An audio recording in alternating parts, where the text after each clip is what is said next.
everyone. So I wanted to make a quick video. I have some notes written on here. Actually, I have the whole script written out in here because this is, even with this, it's probably not going to be super coherent, but I just wanted to talk about this year in the fish hobby because it's been a rough one. So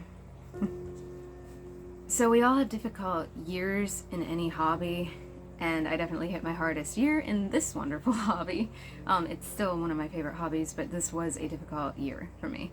So I just wanted to make a quick reflection video on what happened, and as we get to the end of 2022, I just thought it would be a good video idea. So I'm just gonna dive right in to when it all went wrong. So things had been going really smoothly, almost too well. And I've had issues before, but this year was just, it took the cake. So when everything started to go wrong, one of my male albino cories became lethargic. He was slowly thinning, and then he eventually just stopped eating. He was so pale, he almost, like, he got even more pale than the albinos already are. He almost became transparent, and then he eventually died. And I feel like I should also mention that I bought some bronze cories last year, and I had moved them out of quarantine and into the main tank.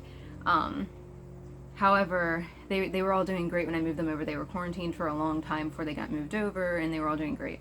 But when I first got them, I suspected one of them had, or potentially had, internal parasites, but I made the mistake of not treating them while they were in quarantine because most likely they were all afflicted by this at that point.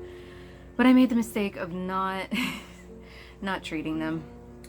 And I still don't know for sure if they had internal parasites, but I don't know. There's so much stuff went on this year, so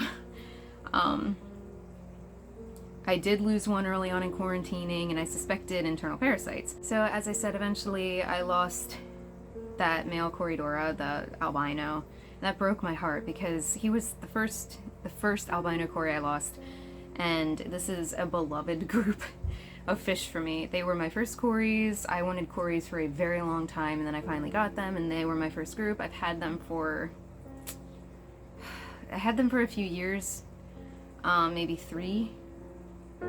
I'd have to look back, but I had them for a few years. So yeah, that was rough. And then I noticed this little slimy grayish spot forming on one of my bronze Corydoras, and it could have been an excess slime coat for some reason, something irritating them, but there are also a couple of rough-looking neon tetras. Now the neons weren't really that affected, and I did lose 2, but I didn't lose any more of them. But I suspected neon tetra disease, which then led me to, I don't even like saying it, mycobacteria. More on that in a bit. The neons, again, aside from the 2, have been doing great since spring.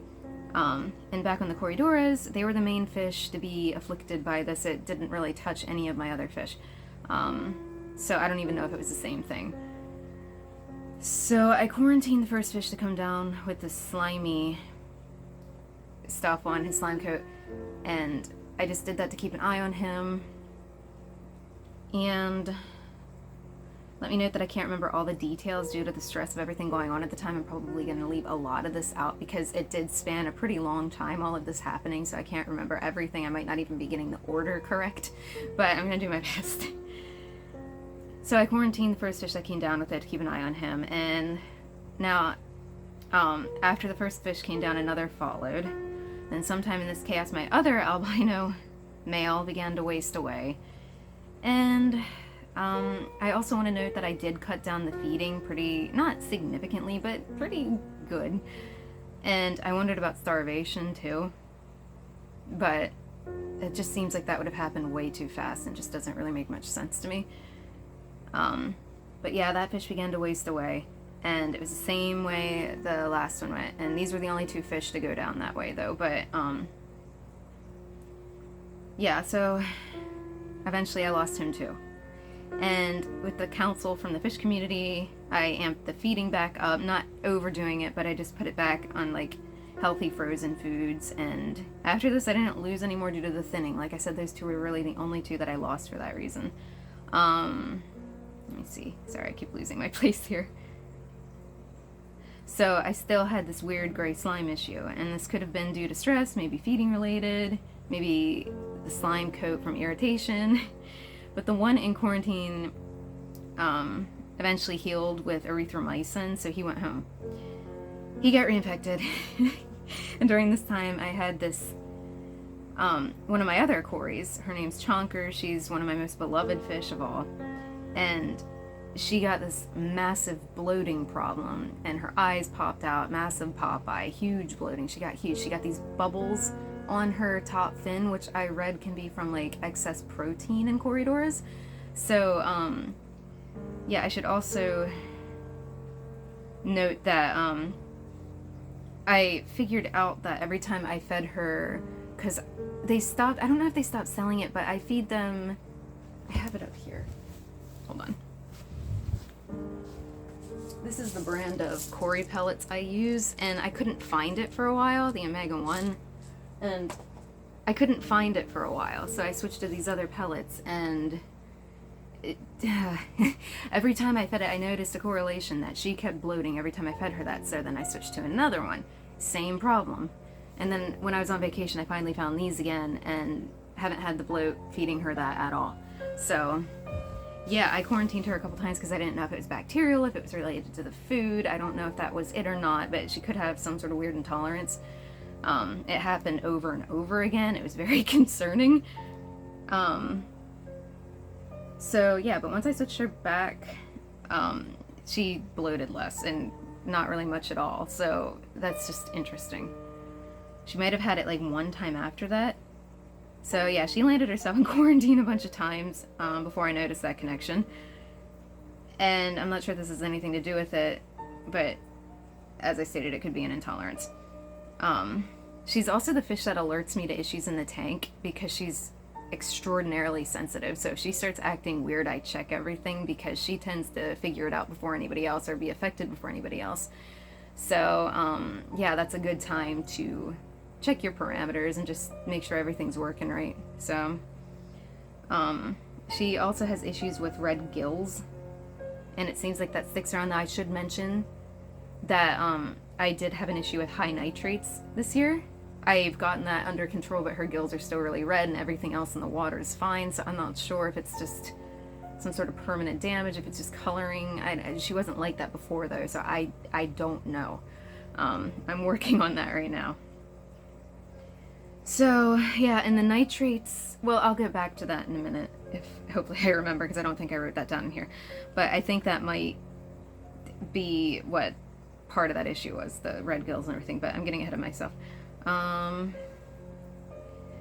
So after that few month-long ordeal of all these problems, treating the tank and everything, because I eventually treated the main tank because it wasn't in this tank. That is the next the next point. So after that ordeal, things went quiet and things were normal for a while. Everything seemed fine, and it was a huge relief. And then it began, the next part. So I noticed water was really accumulating under my tank. The tank, it started mildly earlier in the year. It would just like drip from the lid because it had this really odd design, and it would just like, when it evaporated up, it would drip down the front. It was weird design. So it did that a lot after water changes or water top-offs, and this time it was like large puddles that were like dripping down the cabinet. So that's when I decided, well, I better look under the stand, and the stand's dipping down and has a huge crack in it. So that's when I know I have a problem with the tank leaking.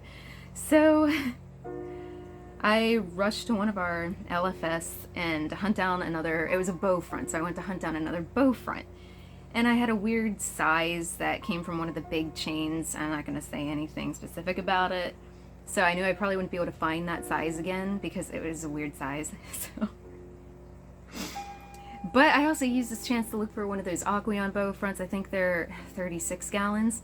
So I used this as an opportunity to try to find that. So why not upgrade while you're at it? Get a bigger tank, right? Make the best out of the situation. But first it crossed my mind, maybe I should just buy the same tank again. Maybe I just had a faulty one. But then I went online and looked at the reviews, which there were none when I first got the tank because it was relatively new at the time. But when I looked at these reviews, they were atrocious. A lot of people were complaining about a leak on the bottom, the front bottom left side of the tank, which is exactly where mine was. So I decided against that. So yeah, when I went to hunt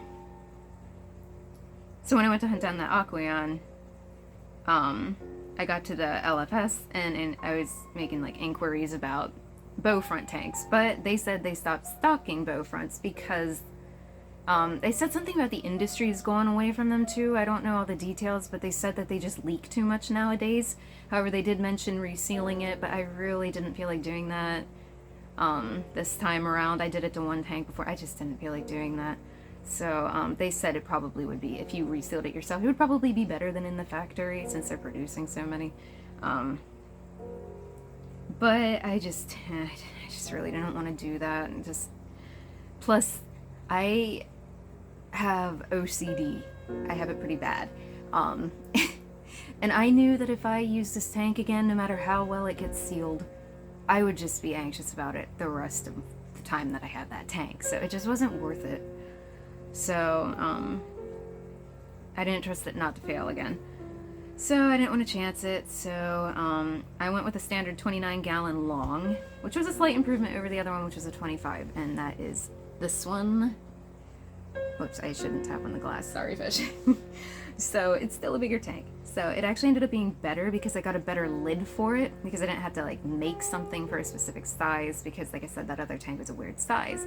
So you just got one at the same time I got the tank, and it made it easier to just get a like nice Higer plant light on there. So, because I was planning on cutting out part of the last lid to put a light in that, but obviously that's not an issue anymore. I still have the lid under my dresser though, which it's probably time to get rid of it. I don't know why I'm hanging on to it. I just keep thinking in my mind like, hey, I could use this for something somewhere down the line, plants or something. You know, the usual hoarding fish supplies. So, but yeah, that's another matter entirely. So, okay, here we go. After I got this tank set up and got stuff transferred over, the next issue happened. And guess what? Remember that fun little slime disease? Well, the stress on the fish from the overhaul and changing everything, it must have lowered their immunity because it came stomping back with a force. So I decided to see if it would go away on its own first. And it didn't progress quickly, and it looked like it was healing, but kept coming back. And then eventually it started turning like this white and fuzzy thing, which it did that a little bit the last time, but this time was a lot worse. So I immediately quarantined the afflicted fish. I knew I might have to medicate the whole tank eventually, depending on what this was. Oops, I'm bumping my camera. But I wanted to see which medications worked before wasting a bunch of medication and stressing out my fish and plants. So I wanted to see which ones worked specifically before going into that ordeal. So, let's see. So before I started the meds, I also wanted to see if keeping the water clean in the quarantine with daily water changes would work. So, but yeah, no, it got bad, and I'll leave out a lot of details at this part because it's just a lot of the same, and it went on for a while.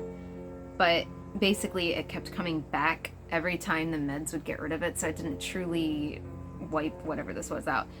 So it just always jumped back. So eventually I used Canoplex mixed with Jungle Cure, which is nitrofurazone, and Kanamycin, and this did help, but it still would come back. So after I thought they were better after another round of this, because I monitored it for a while, and something I wanted to throw in quick is that I learned a lot through all of this. I did hours and hours upon research, fearing a great many things that popped up, including but not limited to neon tetra disease, columnaris, anchorworms. I won't go into this bit, but some things looked suspicious on the fish, but it wasn't anything to worry about. It's just amped up from everything else happening at the time, so none of that. But that's things that I worried about this year because there was just suspicious stuff going on. And of course, the big one, mycobacteria. That is my biggest fear of all. It terrifies me. I won't go into that too much, except to say that based on my research on like things that it doesn't like, I tweaked the quarantine just in case that was what it was, just to keep it from overhauling in the quarantine, just to try and help to the best of my ability with that. But what ended up happening is I ended up changing the settings to things that columnaris loves. And I can't say for certain if it was columnaris, but overnight after changing that, they boomed with this fuzzy white stuff just in that short amount of time. So I started treating in case it was columnaris, and it helped one of the fish, but the other was too far gone, and I had to euthanize with clove oil. The poor thing, it was a bronze cory, the poor thing was totally covered with this, and his entire side fell off. It was awful. I did take that and I put it under the microscope though. I'll have to try and see. I took pictures of what I saw the best as I could, butting up the camera to my phone to the microscope. But I will have to see if I can find those slides and throw them up here just to see if anybody sees anything. Yeah, so I'll see if I can find them. I can't guarantee I will though. So the other cory healed and went home and didn't catch it again, thank God. However, now another one of my female albinos was showing signs of a bent spine. Well, it wasn't signs, it was a bent spine. Of all things, it had to be that. Now, this doesn't always mean mycobacteriosis, and I read a bunch of things that could cause this, but I'm like on massively high alert at this time, and I don't touch this tank without gloves even to this day. I still have it blacklisted for another 4 or so months just to keep an eye on it. And the sad thing is I had it blacklisted as soon as this all broke out just in case. And literally the same week the blacklist was supposed to end, within like a couple days of it ending, I started having issues again, so I had to re-blacklist it just for safety. So it's basically just a closed system until it gets through 6 months without any problems. So back to the cory, I ended up euthanizing her. It could have been an injury because it developed relatively fast, and if I recall correctly, mycobacteria is a little slower, but this was really fast, if I recall correctly. And I'm not sure if one of the males earlier had it or not. I don't think it could have been. But he was like just so malnourished. I don't know if it was like a vitamin deficiency or what. I don't know what was going on through this ordeal. So yeah, I ended up euthanizing that cory, and it made me sad because she was still eating, and she was still like happily eating and partaking in like mating behavior. More on that in a second. But she eventually looked like she was in pain, and it just felt horrible. Just yeah, she just seemed to be in pain regardless of all that, and it just felt better to make that choice, and I really hope I made the right choice there. And again, I don't know what caused the bent spine, so I think in hindsight it probably was the best choice. But yeah, so that's 3 of my albinos skull down. And on that mating thing, there's always mating behaviors going on in this tank, but there's been no eggs this year, which is extremely unusual, so I see that as a huge red flag. If I ever see eggs again, I will probably just start crying from happiness, though, because it's just, I don't know, it's just a huge red flag to me. So, yeah. So I'm hoping if this gets through this, like the next 6 months, or well, I think it's 4 months now, I have to look back at my calendar, I have everything marked down. I'm hoping to get more albinos again, and more Kuliloches, but that's not the point. So if I see, yeah, so yeah, if I see eggs again, I'll be very happy. Now the treatments that seem to treat best were the Canaplex plus the Jungle Cure and the erythromycin. However, it just didn't last long. I guess I just didn't eradicate it all, or it was just like a temporary hold on something. But there was a point, I tried other things like metronidazole, I hope I'm saying that right, for internal parasites, because I mentioned that earlier, and that was really early on. And then I did eventually methylene blue dips at one point. It's just, the problem is that I couldn't pin down what was going on. I got a lot of advice, but the best is definitely the treatment for columnaris. That one seemed to work the best, which again was that Canaplex plus the jungle cure, which is just, I believe, kanamycin and nitrofurazone. Because you can't get the furin 2 anymore, I guess. So, I still don't know what was going on, but I recently found something that could be a hint, and I need to look into it more before I talk too much about it, because I don't want to like spread misinformation or get people's hopes up if they have a similar problem, so I don't want to go into that too much right now. And I left quite a chunk of this out because this ordeal spanned most of the year, so it wasn't just meds on one on top of another. This is spanning a long time. So like I said, it started in spring earlier on, and I just got through it a couple months ago.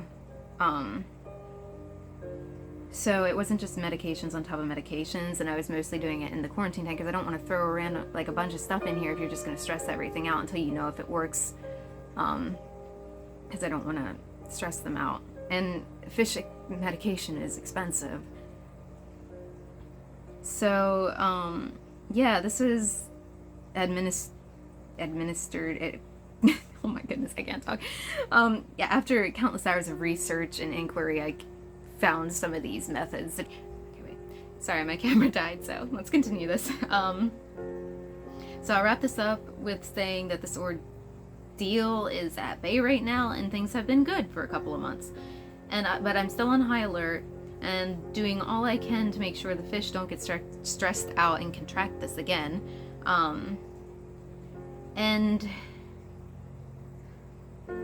I feel like stress really was a huge thing that brought this on, something just dormant in the tank and took hold due to stress. Sorry, my cat's been trying to get in here this whole time. Come here, baby. Come here. Or not. Okay. Okay, she left, but she'll probably be back. I have started feeding them Vitachem, which actually seems to really have helped one of my cories. Now, let me just say that his barbels through this ordeal got totally worn down, and they weren't showing any signs of regrowth at all. And then when I started feeding this supplement, about a month later, they were totally grown back. Now, I can't say the vitamins are what did it, but I feel like it did potentially help, considering all things considered, just because they weren't going anywhere before, but I don't know. But I'm just using vitamins in here because I want to keep things really strong to, well, you know. So I'm testing out these vitamins, and I've liked them so far. So now I'll probably update this tank, do an update on this in a few months. But I just really wanted to share this ordeal. I wanted to share it with anyone who's listening. Just I don't know, it's not very helpful because I don't know what the problem is, and I don't really have an answer. But I wanted to share it also as like a video diary, and just to show that things do go wrong in the hobby. It's part of it. But I thought I should also mention, this is the shameful part, I strongly considered leaving the hobby this year. With the loss of the 3 albino cories, like my beloved albino cories, that was hard. And all the other fish, like I love all of my fish with the albino cories, were particularly special. But I love all my fish, and I'm really glad that I had the time I had with them, and it was hard. It was really hard. So, it was not fun having to euthanize the one that didn't die, the one with the bent spine, and then the one that I euthanized that the side fell off. So, but how, like, despite this year, I'm choosing to learn from this, and I understand, and I knew this from the beginning, not all years are going to be charmed. They're not all going to be perfect. Things are gonna happen and you're gonna learn from them or you're gonna leave. You have to make the choice if you want to learn from it or if you want to quit. And any choice you make is valid, but I'm choosing to learn from this. I feel like this year, even combined with all of the other years, I feel like this year I absorbed more information than any other years combined. And I feel like that's a huge importance to me. So, yeah, not all years will be great, but I think of how much I love this hobby, and when things are going great, it's just beautiful. Yeah, there's stressful things, but I still love the hobby. I'm not gonna leave. So, no, I will admit the thing that made me more or less even consider this was the mycobacteria thing. All the other stuff, yeah, I can handle it, but the mycobacteria thing was just the cherry on top. Reading all about that and still fearing it to this day. That really was the cherry on top. So that was, you know. But yeah, this information will help me in the future, and I'm not gonna let this defeat me, even if it comes back, and even though even if it comes back, and even though I know there's gonna be hard years again, there's almost definitely gonna be hard times again. I'm just going to soldier on. We're gonna keep going because I love the hobby too much to quit. Now that I've said that about like 30 times, yeah, so I truly hope you all have fun and safety in this hobby. And I also highly suggest you research a little bit about mycobacteria. Now, I'm not saying to let this scare you. I just feel like, honestly, it's something every fish keeper needs to know about. Because you can contract it. It's not common, but it has happened, and I just feel like every fish keeper needs to know about this. So, but don't let it scare you, because it's most likely not going to be a problem for you, but it's just something to know about, you know? So, but yeah, as of this point, I don't know how strongly I believe this was even a problem in my tank. Right, it died again, so I gotta wrap this up really fast. So I'm gonna wrap this up and just thank you if you stuck around for this, for my ramblings of my turmoil this year for my fish tank. So take care and love your little slice of nature within your home. And just something else that I wanted to note really quick is like the excess slime coat thing. It could have been excess slime coat covering an external parasite. This is just more of my thoughts from this year. So this is just sort of should have been in the earlier video, but I kind of forgot to put it there. And that was something I considered. And then so these are deep substrate systems, and you're not really supposed to use liquid fertilizer in them, and I did do that this year, and unfortunately I think that might have been a problem because I noticed every time I used that there was an issue. So I stopped using that, and that solved some of these problems, and I'm about to run out of time. So be right back. So I apologize that this looks different. I had to switch to my webcam because I have totally run out of space on my phone.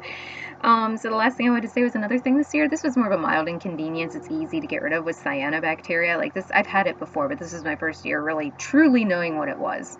And that wasn't in this tank. That was in tanks in the basement. So that was easy to get rid of, but I just wanted to say, don't smell it.